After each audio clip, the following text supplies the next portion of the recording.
Por fin ha llegado el día. Me tomó bastante tiempo, pero finalmente terminé Dressrosa y aquí les traigo la tercera parte del video review, opinión, primeras impresiones de esta grandiosa saga que puedo decir que es quizá la mejor de One Piece hasta ahora. Y ustedes, vaya que me dejaron claro que ya estaban ansiosos de este video. Todos los días me llegaban comentarios diciendo que cuándo salía la tercera parte de Dressrosa, para cuándo. Que uno que me llama particularmente la atención es que muchos de ustedes me han estado preguntando ¿dónde puedo ver One Piece? Y es que claro, muchos de los servicios de streaming no lo tienen disponible en todas partes del mundo. Afortunadamente, remediar esto es muy sencillo, ya que el navegador Opera GX cuenta con un VPN que no solamente te permitirá navegar de forma más segura, sino que además te permite cambiar la ubicación de tu dirección IP a un lugar donde el anime que estás buscando esté disponible, permitiéndote acceder al catálogo completo de cualquier servicio de streaming. Pero eso no es todo, porque todos aquellos que alguna vez hayamos visto anime en internet, sabemos que una de las cosas más molestas es esa publicidad intrusiva y ventanas emergentes que no te dejan disfrutar de la experiencia. Y por eso, Opera GX también cuenta con un bloqueador de anuncios que te permitirá disfrutar de tantos capítulos o videos como quieras sin interrupciones molestas. Y eso es solo el principio, porque ¿por qué conformarse con el aspecto soso y aburrido de un navegador genérico cuando Opera GX te permite personalizar toda tu experiencia? Solamente tienes que acceder al menú de mods en la barra de herramientas y así de fácil podrás acceder a wallpapers interactivos, efectos de sonido para el teclado, para abrir y cerrar ventanas, pantallas de inicio customizadas, iconos customizados y shades que cambian por completo el aspecto de tu pantalla. ¿Qué pasa? ¿Que hoy te apetece algo más sencillo? No te preocupes, porque desactivar estos mods es tan fácil como activarlos. Solo tienes que ir al menú de mods y seleccionar la configuración predeterminada y listo. O si lo prefieres, puedes mantener activos solamente aquellos mods que más te hayan gustado. Opera GX te da libertad para personalizar toda tu experiencia de principio a fin. Por ejemplo, una de mis funciones favoritas es la de Video Pop Out, que te permite reproducir video en una ventana móvil mientras realizas otras actividades, desde investigar para tu tarea o trabajo, hasta simplemente revisar tus redes sociales. Y yo sé que ya estás interesado en adquirir todas estas funciones, pero también sé que da bastante flojera perder y tener que recuperar toda la información de tu viejo navegador. Pero no tienes nada de qué preocuparte, porque Opera GX tiene una función para sincronizar información que te permitirá recuperar tu historial de búsqueda, tus guardados, tus marcadores y todo lo demás con tan solo un clic. Y ahora quizá estés pensando, wow, está increíble, pero ¿cuánto me va a costar obtener esta maravilla? Y esa es la mejor parte, porque tú, mi amigo, puedes obtener Opera GX totalmente gratis en este mismo momento, simplemente haciendo clic en el link de la descripción o en el comentario fijado. Así que deja ya ese navegador obsoleto y viejo que tienes y descarga Opera GX hoy mismo. Link en el comentario fijado y en la descripción. Muchísimas gracias a Opera GX por haber patrocinado este video y ahora sí, comencemos con el tema del día.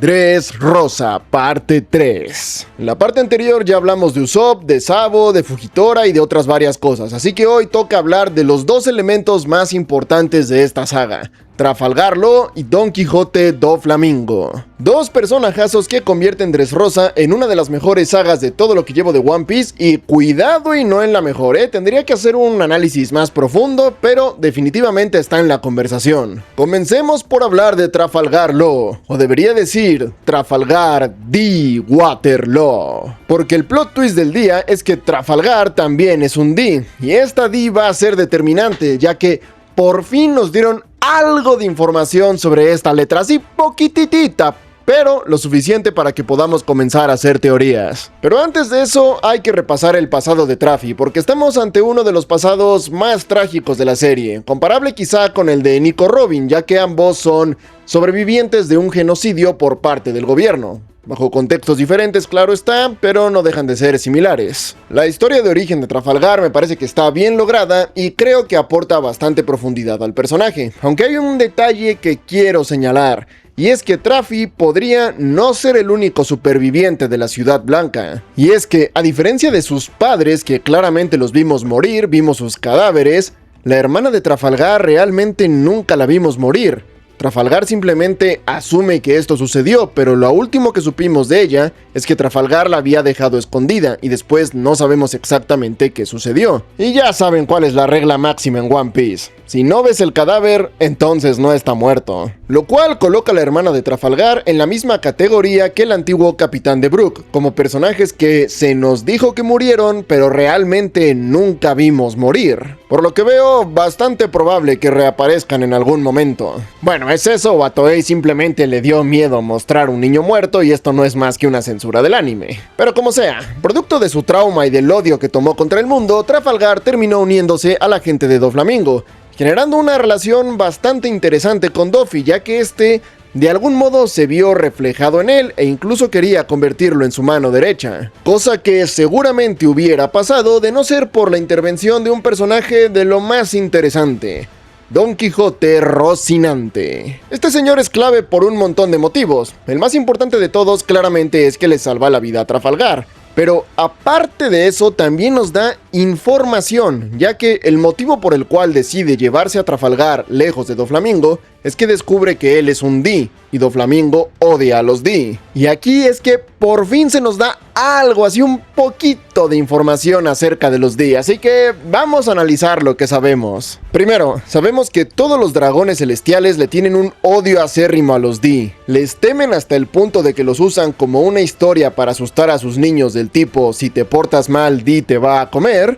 Y además los consideran como sus enemigos ancestrales. Aparte de esto, Doflamingo llamó a Luffy sangre de demonio. Y pues, dado que los Tenryubitos se consideran a sí mismos dioses, pues es normal pensar que consideren a sus enemigos demonios. Por lo que no veo descabellado que la letra D sea por Demon. Recordemos que el inglés parece ser el idioma canónico dentro de One Piece, tal como vimos con el mensaje este del 3D2Y. Así que sobre el significado de D, lo que yo creo es que significa demon o demonio, y que esto fue una denominación que se utilizó durante la Guerra del Siglo Vacío para referirse a Joy Boy y a sus seguidores, y que estos la terminaron adoptando dentro de sus nombres como una especie de desafío o advertencia hacia los Tenryubitos. Y hablando de Joy Boy, creo que también puedo deducir algo sobre él. Y es que dado que los Tenryubitos, que creemos que son sus enemigos, gobiernan el mundo, y que en Isla Gyojin se habló de una promesa que no pudo cumplir,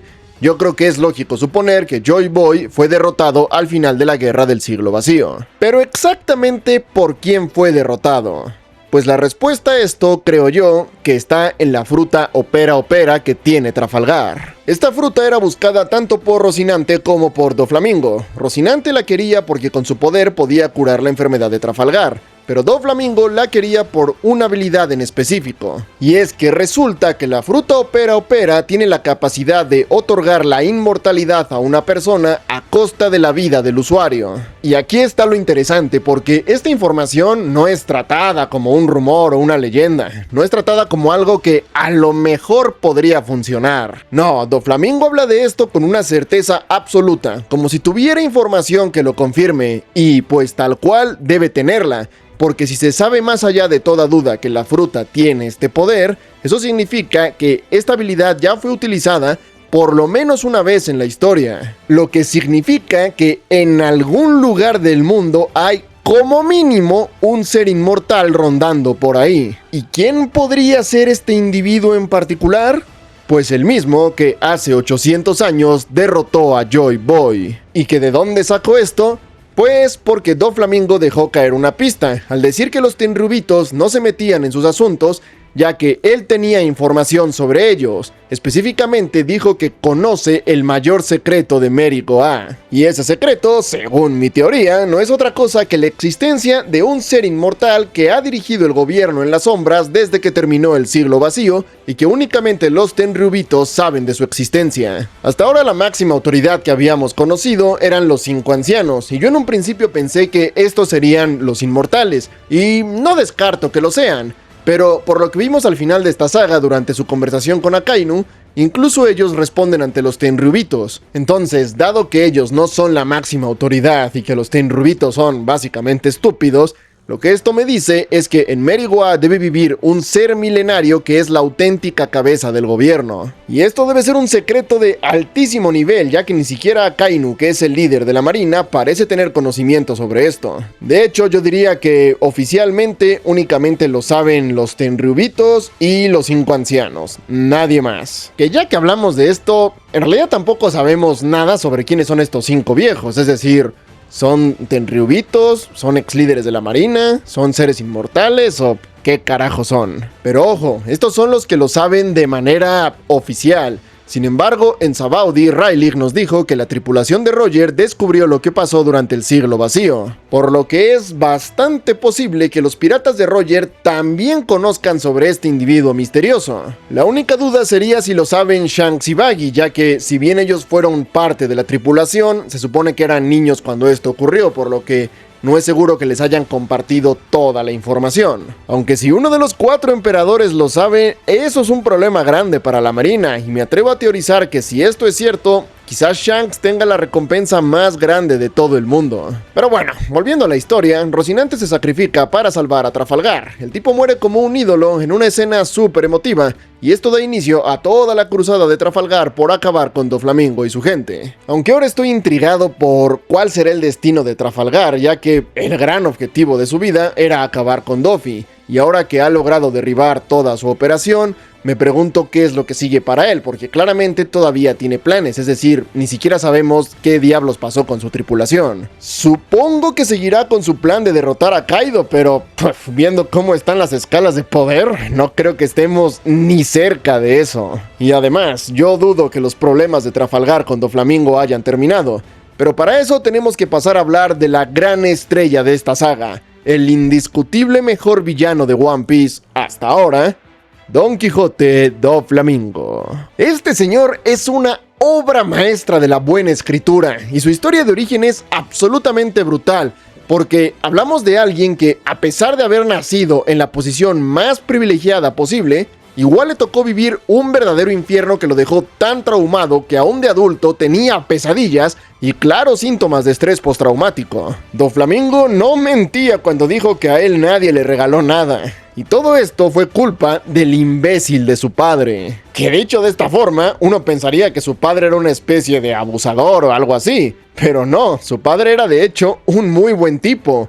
Y ahí está la magia, porque el trauma de Doflamingo no lo provocó un individuo malicioso, lo provocó de hecho una buena persona que se equivocó, que dejó a su hijo a merced del mundo. Lo que realmente traumatizó a Doflamingo fue el propio sistema que los Tenryubitos crearon, porque esta gente se había ganado a pulso el odio de todo el mundo, pero claro, nadie les hacía nada porque estaban protegidos por la marina. Sin embargo, cuando una familia renuncia a la protección que el gobierno les ofrece, se convierten en el blanco perfecto para que todos aquellos que sufrieron los abusos de los Tenryubitos descarguen su venganza. Y aunque claramente lo que le hicieron a esta familia fue incorrecto, se entiende el por qué lo hicieron. Esto es un típico caso de justos que pagan por pecadores. Pero a ver, no se me confundan, que el mundo esté jodido no le quita responsabilidad al padre de Doffy, porque aunque me parece interesante que nos muestren que no todos los Tenryubitos son unos pendejos desgraciados, ya que esto amplía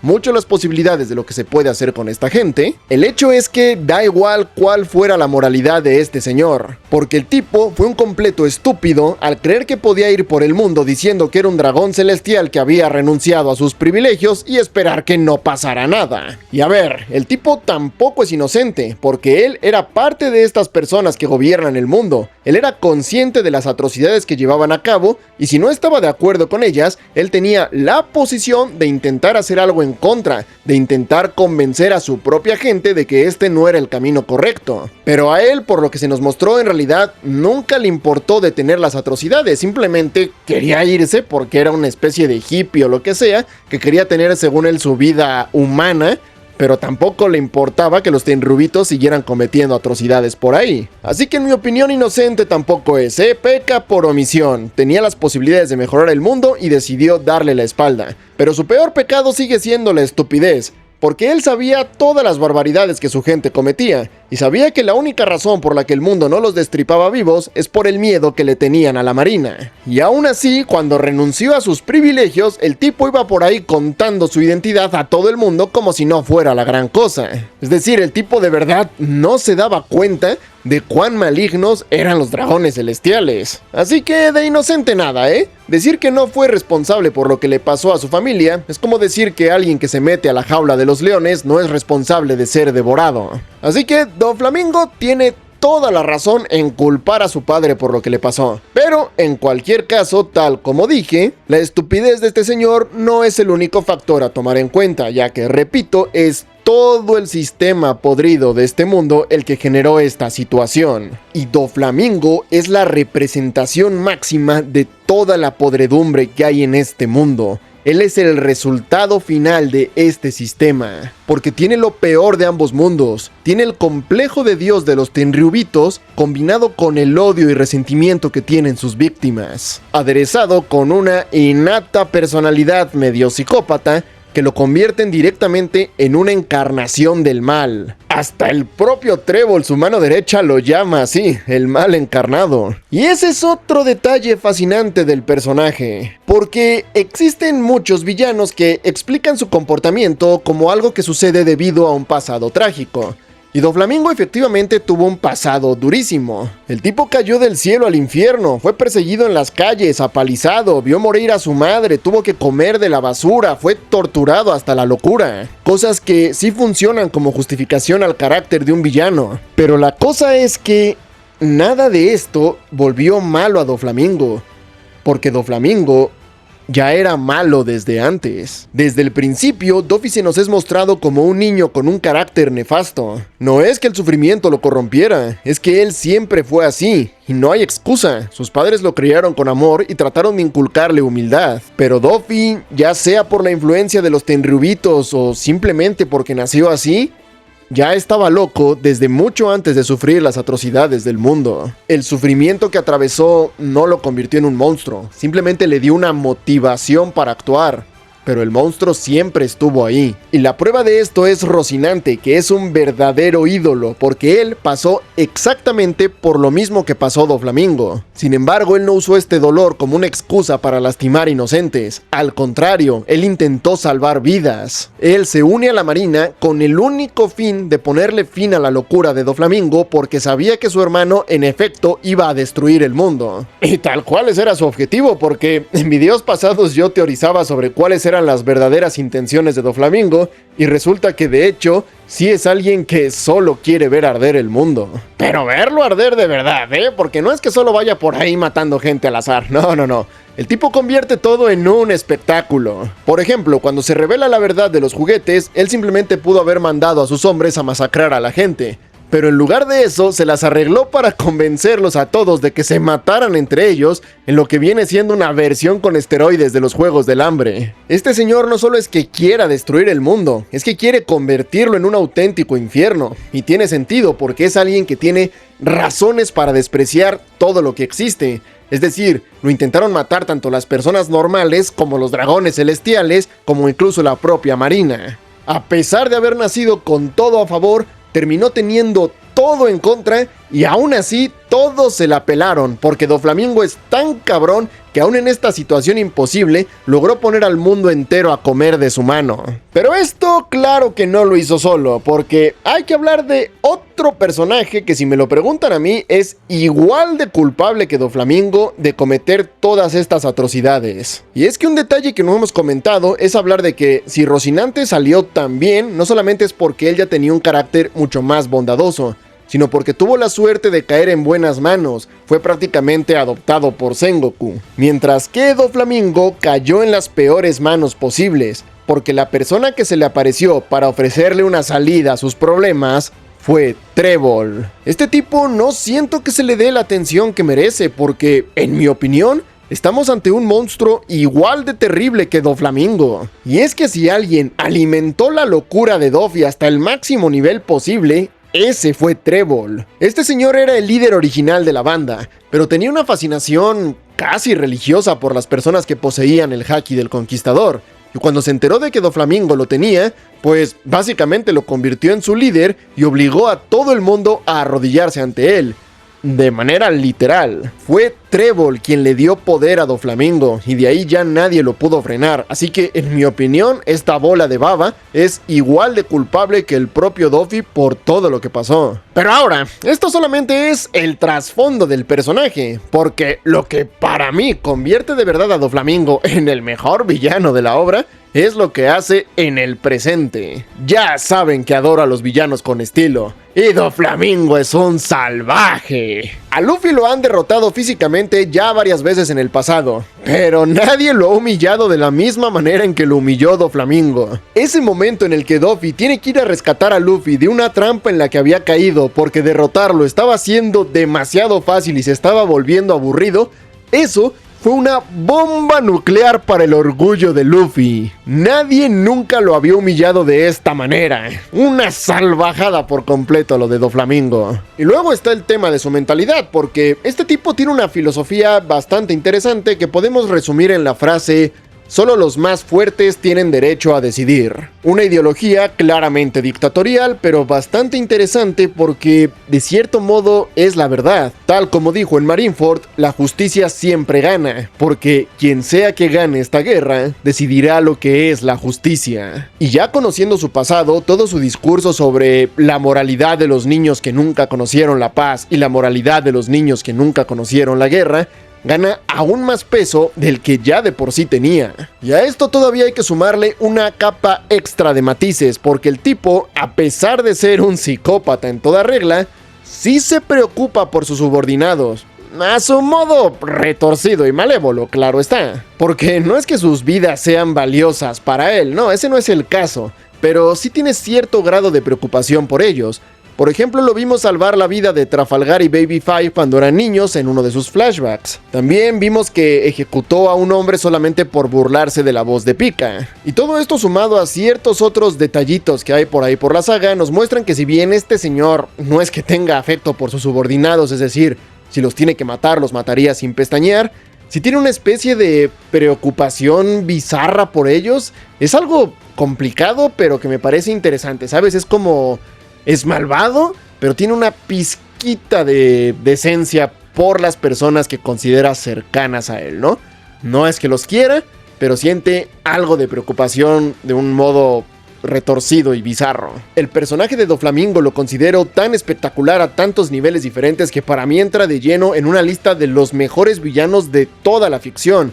Y personalmente considero que tiene potencial para ser el final boss de todo One Piece. A ver, claramente sé que no lo va a ser. Ese título está cantadísimo que será para Barba Negra. Pero aún así, si yo fuera quien escribe One Piece, yo convertiría a Doflamingo en el villano final, porque la propia naturaleza del personaje encaja perfecto para ser el enemigo definitivo de este mundo en específico. Aunque ya saben que Barba Negra también me encanta como personaje, así que yo no descarto que cuando sepamos más acerca de él, pueda superar a Doflamingo, pero de momento sí considero que Doffy es sin duda mi villano favorito de esta obra. Pero ahora hablemos sobre cómo fue derrotado, porque ¿cómo hace un protagonista de shonen para derrotar a semejante monstruo? Pues como haría cualquier protagonista de shonen, obviamente con un power-up, una nueva marcha, el Gear 4. ¡Ay, este power-up! ¿Está bueno? Sí, lo digo en serio. Yo, la Zona Fantasma, conocido hater de la segunda y tercera marcha, con la mano en el corazón les puedo asegurar que la cuarta marcha me parece un buen power-up. Y la razón es muy sencilla. Venimos de un time skip de 2 años donde el protagonista tuvo tiempo de sobra para desarrollarlo. El G4 no es otra cosa que el haki de armamento combinado con las marchas 2 y 3. Y el haki es justamente lo que Luffy estuvo entrenando con Rayleigh, así que todo está bien explicado y todo tiene sentido. ¡Ah! ¡Qué bien se siente cuando un power-up está bien hecho! ¿Ven que no era tan difícil? ¿Que por qué no lo había utilizado antes? Pues porque no era necesario. Los payasos del tiburoncín y el hombre pedo no eran un desafío real para Luffy. Desde el time skip, ningún enemigo realmente había forzado a Luffy a llegar a su límite. Doflamingo fue el primero. Doflamingo era claramente superior a Luffy, pero por muchísimo. Y esa es mi parte favorita, porque Luffy aún con el Gear 4, no es más fuerte que Doflamingo. Cuando Luffy activó esta cosa, estaba peleando contra un Doflamingo que ya había sido gravemente herido por Trafalgar. Literalmente, mientras luchaba contra el G4, Doffy se estaba concentrando en no desangrarse. Y aún con esa enorme ventaja, Luffy perdió. Porque para cuando se acabó el efecto del G4 y Luffy cayó inconsciente, Doflamingo seguía en pie. Y se necesitó de la ayuda de literalmente toda la isla para darle tiempo a Luffy de recuperarse y asestar un golpe que por fin lograra noquear a Doflamingo, que recordemos ya estaba gravemente lastimado por el ataque de Trafalgar. Así que como el Gear 4, la cuarta marcha, no solamente está bien justificado, sino que además no resolvió por sí solo la situación, sino que únicamente funcionó como una herramienta que el protagonista utilizó para poder resolver la situación en conjunto a otros elementos, es que considero que este es el mejor power-up de Luffy hasta ahora. Y aparte me gusta el diseño, ¿soy solo yo o como que siento que Luffy con esta cara de emputado se parece un poco a Dragon? Y hablando de power-ups, Doflamingo nos mostró algo llamado el despertar, que es básicamente evolucionar el poder de las frutas del diablo.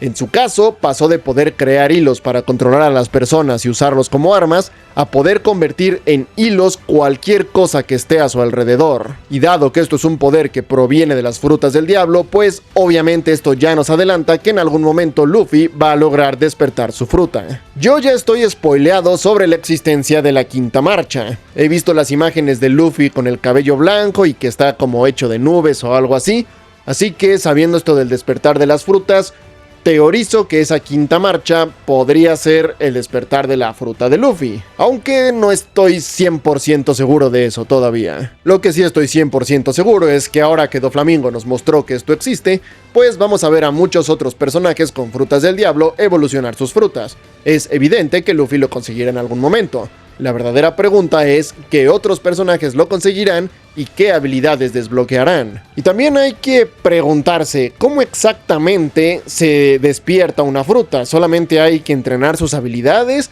o se requiere de un procedimiento más específico, tipo un ritual o conseguir algún elemento extra o algo así? Eso me interesa bastante, aunque creo que son preguntas que todavía va a tardar un rato en responderse. Pero bueno, hasta acá Dressrosa me parece glorioso. Sin embargo, sí tengo un par de quejas con algunas decisiones que son estúpidas. Primero está la jaula de pájaros. A ver, esta cosa en concepto está genial y añade mucho dramatismo. El único problema es que aquí adentro estaba Fujitora, y me parece una turbopendejada que un almirante no pueda romper esta porquería. La propia serie nos deja muy en claro que Doflamingo está muy por debajo del nivel de los almirantes. Así que esa escena donde Fujitora golpea la jaula y no logra romperla es estúpida. Tan fácil que era hacer que el señor se quedara quieto, y si no querías que quedara como un inútil, pues simplemente bastaba con agregar un diálogo que dijera algo así como que Doflamingo llevaba endureciendo esos hilos durante años y por eso eran imposibles de romper, o una tontería así que lo explicara.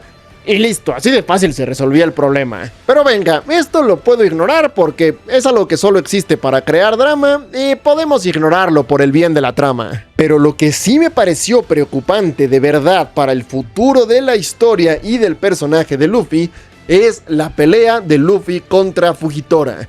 No por la batalla en sí, que Fujitora claramente se lo estaba ventilando. El problema era la actitud de Luffy, que aún viendo que ni de chiste le ganaba a Fujitora y que tenía vía libre para escapar, escoge quedarse a pelear a fuerzas solo porque según él no quiere volver a tener que huir como hizo en Sabaody. Y entiendo que tenga cierto trauma por lo de Sabaody, pero más trauma debería tener por lo de Marineford. Y esta actitud de meterse en peleas innecesarias cuando lo que toca es huir es exactamente la actitud que mató al pendejo de Ace. Esta no es la personalidad de Luffy. Luffy no es un cobarde, pero tampoco es un retrasado. Él ha demostrado ya varias veces que es consciente de que a veces toca huir para pelear otro día. sobre todo cuando las vidas de sus compañeros están en juego, y aquí estaban en juego. El pendejazo que siempre quería quedarse a pelear aun cuando sabía que no tenía oportunidad era Ace. La moraleja de Marineford es que hay que saber cuando toca retirarse. Y esto no es mi interpretación, estos son tal cual las palabras que dice Shanks después de rescatar a Luffy. El pelirrojo señaló la estupidez de Ace y dijo: Luffy, ojalá tú no seas igual de tarado que tu hermano. Y no es que yo quiera que Luffy huya de las peleas, pero a ver, si de un lado tiene una muerte segura para él y sus compañeros, y del otro lado tiene una vía de escape garantizada, pues que no se comporte como el subnormal imbécil de Ace. Sí se nota que ya tengo ganas de hacer el Ace es un pendejo. Pero bueno, hasta aquí con la trama principal de Dressrosa. Ahora, como siempre, vamos a comentar algunos puntos específicos que llamaron mi atención. Primero, los dos samuráis. No es que hagan mucho, pero ambos me caen muy bien. Sobre todo el tipo que dibuja cosas mal hechas. Es un cague de risa todo lo que hace. Peak comedy. Después, los 5 ancianos hablaron de la nueva tormenta como algo que sí o sí va a pasar. No como una posibilidad o algo que podrían detener, sino como algo que ya viene. Así que me pregunto, ¿acaso hay alguna especie de profecía? O quizás solamente es, no sé, un ciclo que se completa o algo así. Eso está interesante analizar ese diálogo. Siguiente, Bellamy pudo haber tenido un gran arco de redención, pero lo estiraron demasiado. Toda esa secuencia donde después de haber sido apalizado por Doflamingo a huevo quería seguir de su lamebotas, eso sobraba mucho, la verdad. Debió abandonar a Doflamingo una vez que Luffy lo liberó de los hilos. Todo eso después que se puso a rebotar como loco solamente para que Luffy lo acabara noqueando de un golpe. Sobraba. Después esto está más interesante porque todos quieren un pedazo de Caesar Clone. No solamente lo quiere Doflamingo y obviamente Kaido. También vimos que lo andaba buscando Big Mom y ahora vimos que también lo está buscando el tipo este que parece mafioso. Siguiente, 10 Drake es el niño que sobrevivió la noche que Doflamingo abrió la primera jaula de pájaros y mató a Rocinante. Tengo curiosidad por este personaje porque primero se nos dijo que era un desertor de la marina y parece que ahora ha estado involucrándose en los asuntos de Kaido. Y dado que el objetivo actual de Luffy también es ir por la cabeza de Kaido, supongo que no pasará mucho tiempo antes de que veamos a este señor en acción. Y hablando de Kaido, el hombre por fin apareció en pantalla. De hecho, literalmente cayó del cielo, haciendo que el pobre Kid se cagara en los pantalones. Y dijo un par de cosas interesantes. Primero, porque dijo que tiene deseos de morir. Y segundo, porque dijo querer empezar una guerra más grande que la que hubo en Marineford. Y al parecer comparte con Doflamingo esta ambición de destruir todo lo que existe. Lo cual me lleva a mi siguiente punto. Y es que no hay forma de que este sea el fin de Doflamingo. El tipo está demasiado tranquilo mientras lo llevan a Impel Down. Y además no deja de hablar sobre algo que se aproxima. Este hombre todavía sabe muchas cosas que no nos ha dicho, y sabe que no se quedará mucho tiempo encerrado. Vimos que el barco donde lo transportaban estaba siendo vigilado por los hombres de Kaido, por lo que es muy probable que Doflamingo sea liberado antes siquiera de llegar a prisión. No sé cuándo, pero este señor sí o sí va a regresar a la historia principal.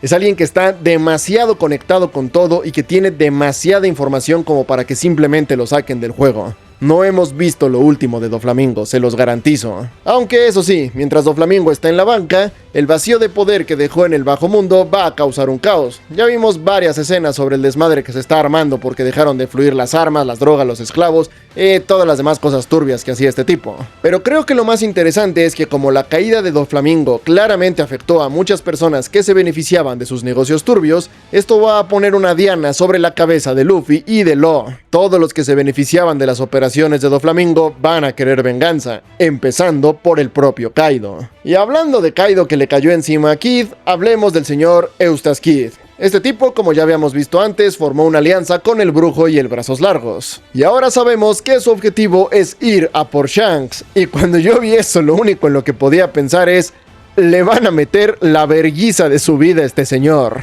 Viendo cómo están las escalas de poder ahorita y asumiendo que Kid está más o menos al mismo nivel que Trafalgar y Luffy, no hay manera en el universo de que le gane a un emperador.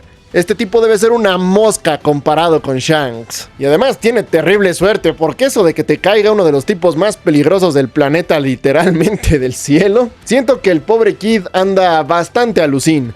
pero aún así tengo ganas de verlo. Quiero que tenga participación en una saga entera del mismo modo que Trafalgar la tuvo en esta. Pero bueno, siguiendo adelante, volvimos a ver a Sengoku, que ahora trabaja como inspector o algo así para la marina. El retiro no le sienta bien, el tipo envejeció como 10 años en solo 2.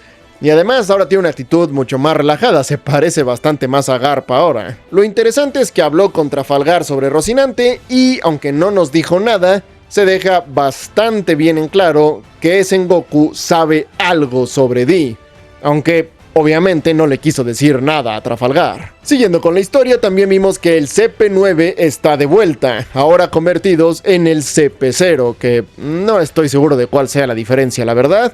Sé que el CP0 se supone que está directamente al servicio de los dragones celestiales y el CP9 era solamente de la marina, algo así. Supongo que el CP9 es algo así como la CIA y el CP0 es algo así como el servicio secreto del presidente, algo por el estilo. Pero bueno, el punto es que parece que el líder ahora es Rob Lucci, mientras que el tipo ese feo de la cara deforme que era medio tarado solamente es un subordinado más. Tuvimos también un breve vistazo al último Shichibukai que nos falta por conocer. Solamente vimos su silueta y vimos que tiene como cabello de Super Saiyajin 3 y no me suena de nada, así que supongo que es un personaje que aún no conocemos. Vimos también la silueta del tercer almirante que nos falta por conocer, pero no me suena de nada, así que no tengo idea de quién sea, pero sé que no es Magellan, así que estoy muy decepcionado porque Magellan tenía el poder para ser almirante, le dio una putiza a Luffy y a Barba Negra. ¿Por qué no lo hicieron almirante? Ese era el candidato perfecto. Pero bueno, para cerrar este video tenemos el tradicional versus entre Zoro y Sanji.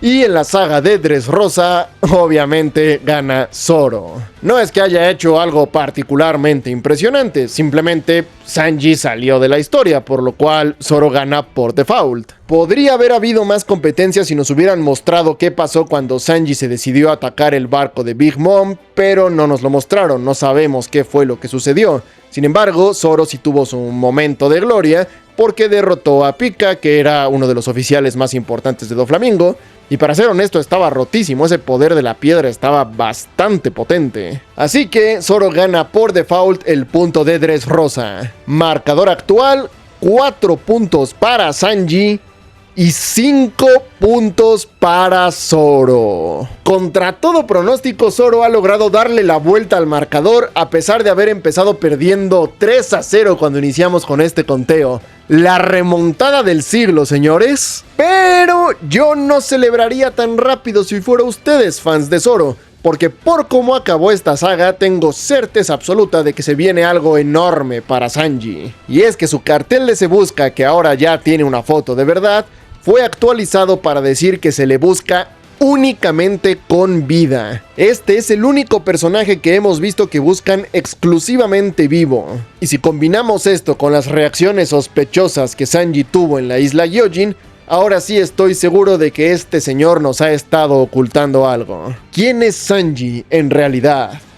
Eso supongo que lo descubriremos en la próxima saga. O no, tal vez nos tome varias otras sagas. Yo qué sé. Pero bueno, la próxima saga es la isla de Zou, que es a donde se dirigían originalmente con Caesar. Y bueno, yo supongo que será una saga bastante más tranquilita, ya que Dressrosa fue una locura absoluta. Me parece a mí que es súper intensa y una de las sagas más importantes considerando todo lo que pasó aquí. Y bueno, en general Dressrosa me pareció una saga fascinante.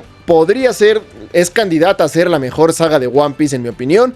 Como siempre tendría que ser un análisis más profundo, que en algún momento haré cuando actualice mi top de sagas favoritas, porque Dressrosa de verdad es candidato fuerte a ser la mejor saga de One Piece, y definitivamente tiene el mejor villano de todo One Piece. Y ahora, esto realmente ya no tiene que ver con la saga, pero simplemente quiero hacer esta pregunta por mera curiosidad, porque pre-time skip Ace era claramente más poderoso que Luffy. Así que ahora la pregunta es, ¿en qué momento de la historia Luffy supera el poder de Ace? Es decir, sabemos que lo va a hacer tarde o temprano, simplemente porque en algún momento va a tener que cobrar su venganza contra Barba Negra y contra Kaino. Pero la pregunta es ¿cuándo? ¿Será que ya Luffy con el Gear 4 ha superado a Ace? ¿Ustedes creen que en esta saga es el momento en el que Luffy se vuelve más poderoso de lo que era Ace en su mejor momento? ¿O todavía le falta? ¿Creen que Ace habría podido derrotar a Doflamingo? Discutan eso en los comentarios, no hagan spoilers, ya lo saben. Igual tengo quien filtre los comentarios, así que aunque hagan spoilers, no los voy a ver porque van a ser borrados antes de que yo los lea. Pero bueno, esa es la pregunta con la que quiero dejarlos porque me da genuinamente curiosidad saber en qué momento Luffy supera a Ace. Y dicho eso, pues nos vemos en la siguiente saga, que creo que es Zou. Así que pues nada, nos estamos viendo. Un saludo a todos y nos vemos en la próxima.